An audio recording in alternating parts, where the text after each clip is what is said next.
ទី23គូទី23នេះខ្សែទឹកខាងក្នុងកោះញែកមានជ័យបារមីភ្នំក្រោលមកពីមណ្ឌលគិរី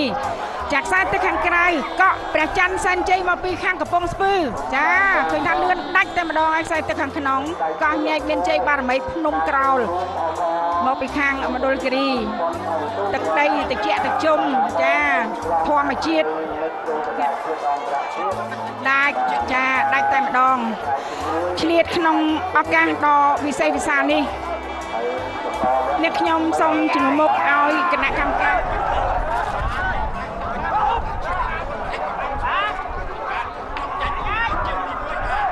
បាទគូទី34នេះបាទគឺខ្សែទឹកខាងក្នុងក្រឡោមសសែនជ័យនគរបាលជាតិបាទកំពុងតែបាទនាំមុខបាទទៅលើមហាហង្សសែនជ័យមុនីរាជាខេត្តក្រចេះបាទអញ្ចឹងខ្សែទឹកខាងក្នុងគូទី34នេះក៏ទទួលបានជ័យជំនះដែរខ្សែទឹកខាងក្រៅដាក់ហាក់ដូចជាខ្លីយ៉ាងបន្តិចបាទប៉ុន្តែប្រាសាទសម្បូរបាទប្រាសាទសម្បូរសែនជ័យបារមីយាយពាន់នេះបាទដកហើយដកឡើងហើយបាទទទួលបានជ័យជំនះហើយបាទទៅលើយុវជនសម័យតេជោសែនជ័យបាទតន់គូមុនទូរទស្សន៍ជាតិកម្ពុជា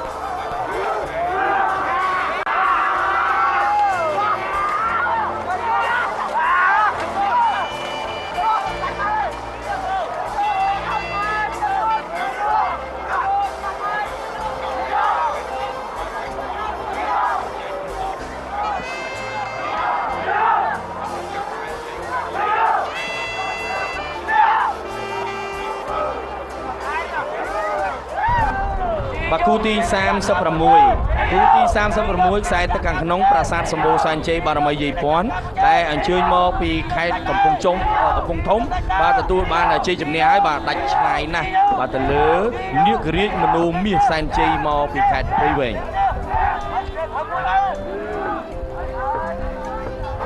បាទ39គឺក្រឡហោមអសសែនជ័យបាទទូកនេះគឺជាទូករបស់ក្រសួងមហាផ្ទៃផ្ទាល់តែម្ដងបាទលើយើងឃើញថាមានព្រៀបច្រើនហើយបាទដាច់តែម្ដងទៅលើសម្រែក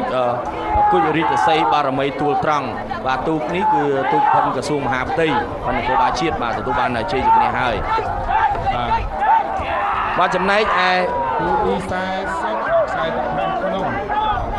មានជ័យបារមីភ្នំក្រោលខេត្តមណ្ឌលគិរីបាទប្រកួតជាមួយនឹងខ្សែទឹកខាងក្រៅសង្គមកាយព្រឹកបាទមកពីខាងខេត្តព្រៃវែងបាទខ្សែទឹកខាងក្នុងក៏ញែកមានជ័យបារមីភ្នំក្រោលបាទកំពុងតែបាទនាំមុខបាទទៅលើគូប្រកួតរបស់ខ្លួនបាទសង្គមកាយព្រឹកខ្សែទឹកខាងក្រៅបាទឥឡូវយើងឃើញថាជ័យជំនះគឺកោះញែកមានជ័យបារមីភ្នំក្រោលជាអ្នកទទួលបានជ័យជំនះ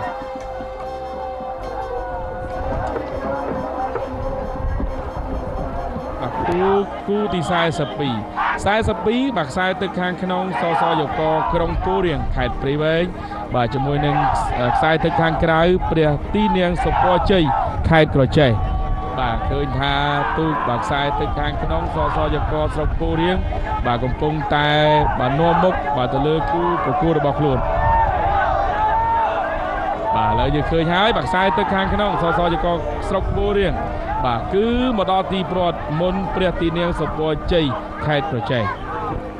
ទី2ហើយដែរគូទី36នេះដែលមានព្រៀបនោះគឺខ្សែទឹកខាងក្រៅប្រាសាទសម្បូរសែនជ័យបារមីយាយពាន់ខេត្តកំពង់ធំឯខ្សែទឹកខាងក្នុង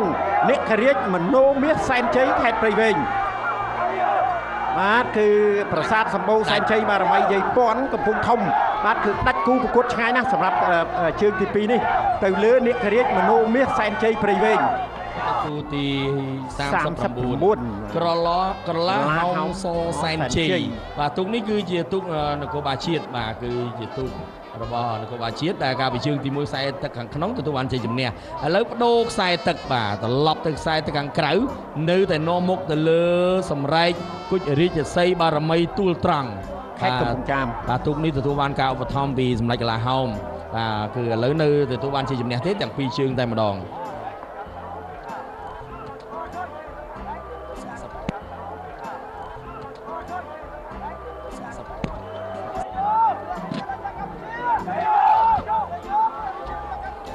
បាទដល់ឡែកគូទី40បាទគូទី40ខ្សែទឹកខាងក្រៅកោះញែកមានជ័យបារមីភ្នំក្រោលបាទឥឡូវនេះគឺនៅខ្សែទឹកខាងក្រៅគឺនាំមុខបាទ កោះញែកនេះបាទមកពីមណ្ឌលគិរីឯណោះឆ្ងាយណាស់ហើយទទួលបានជ័យជំនះទាំងពីរជើងទៅលើសង្គមផ្កាយព្រឹកព្រៃវែង ហើយគូបន្តទៅទៀតនេះបាទគូទី42 ខ្សែទឹកខាងក្រៅសសយកស្រុកពោធិ៍រៀងខេត្តព្រៃវែងខ្សែទឹកខាងក្នុងព្រះទីនាងសុពណ៌ជ័យខេត្តក្រចេះឃើញថាសសយកស្រុកពោធិ៍រៀងមកដាច់ឆ្ងាយពីគូប្រកួតរបស់ខ្លួនព្រះទីនាងសុពណ៌ជ័យ គូទី36នៅពេលនេះឃើញថាបានឆ្លងផុតកងព័ន្ធទី2ហើយខ្សែទឹកខាងក្រៅដែលមានព្រៀបមានឈ្មោះថាប្រាសាទសម្បូរសែនជ័យបារមីយាយពាន់ខេត្តកំពង់ធំចំណែកឯខ្សែទឹកខាងក្នុងដែលកំពុងតែបង់ចាញ់នោះមានឈ្មោះថារិទ្ធីវណ្ណាសែនជ័យបារមីកំទងខៀវបាទលឿនណាស់ប្រាសាទសម្បូរសែនជ័យបារមីយាយពាន់ខេត្តកំពង់ធំបានទទួលជ័យជំនះនៅក្នុងជើងទី1គូទី36 គូទី38នៅពេលនេះក៏បានឆ្លងផុតកងព័ន្ធទី2ហើយដែរ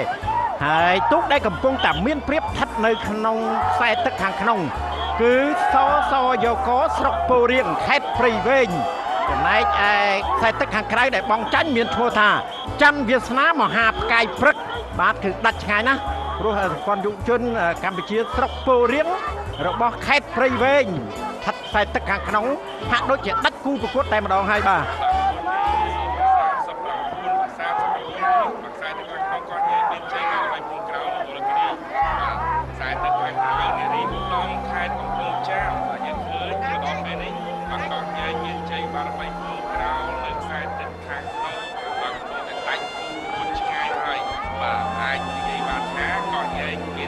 បាទឈ្នះហើយទទួលបានជ័យជំនះ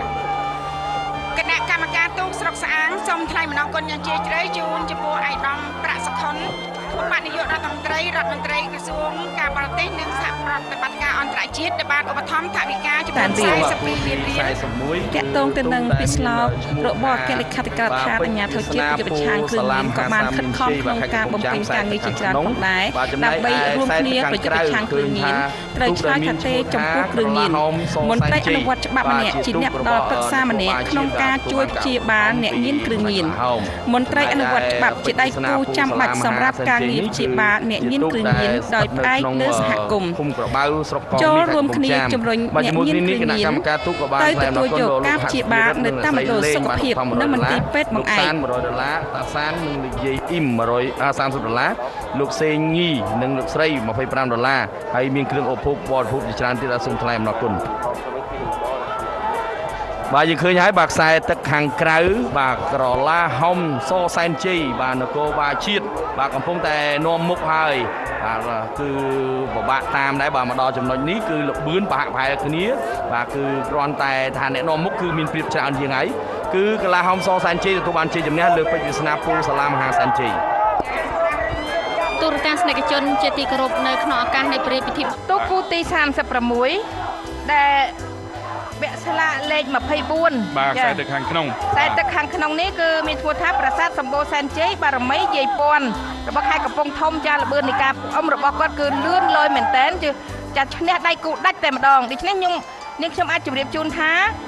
ប្រាសាទសម្បូរសែនជ័យបារមីយាយពាន់គឺពិតជាទទួលបានជ័យជំនះហើយបាទគូប្រកួតរបស់គេគូទី38ក៏ធ្វើដំណើរមកជិតទីប្រវត្តិដែរតែខ្សែទឹកខាងក្រៅ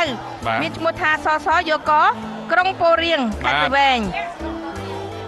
ចំណែកឯខ្សែទឹកខាងក្នុងបាទច័ន្ទវាសនាមហាផ្កាយពេជ្របាទបណ្ដាលើយើងឃើញថាសសយកស្រុកពោធិ៍រៀងបាទកំពុងតែបង្កើនល្បឿនឥឡូវនេះគឺមកដល់ទីប្រវត្តិមុនគូប្រជែងតែបន្តិចបន្តួចតែប៉ុណ្ណោះអញ្ចឹងសសយកស្រុកពោធិ៍រៀងឈ្នះជាលើកទី2ចាទូកគូទី39ខ្សែទឹកខាងក្រៅកោះញែកមានជ័យបារមីភ្នំក្រោលរបស់ខេត្តមណ្ឌលគិរីចំណែកឯខ្សែទឹកខាងក្នុងនារីឧត្តមបាទចាទូកខ្សែទឹកខាងក្រៅពិតជាមានល្បឿនលឿនលយមែនតែនចាល្បឿននៃការអមរបស់គាត់គឺពិតជាលឿនមែនតែនតែម្ដងឥឡូវនេះខ្ញុំបានជម្រាបជូនបានថាកោះញែកមានជ័យបារមីភ្នំក្រោលអ្នកបានទទួលជ័យជំនះទាំងពីរជើងតែម្ដងនៅក្នុងថ្ងៃទី3នេះបាទនារីឧត្តមបាទចំណែកឯទូក41ពេជ្រវាសនាពោសាឡាមហាមានជ័យនៅស្ថិតនៅក្នុងខ្សែទឹកខាងក្រៅជាទូករបស់ខេត្តកំពង់ចាមខ្សែទឹកខាងក្នុងកលាហោមសសែនជ័យគឺជាទូករបស់នគរបាលជាតិចាឥឡូវនេះទូកខ្សែទឹកខាងក្នុងកលាហោមសសែនជ័យដែលជាទូករបស់នគរបាលជាតិបានទទួលបានជ័យជំនះទាំងពីរជើងតែម្ដងនៅក្នុងថ្ងៃទី3នេះ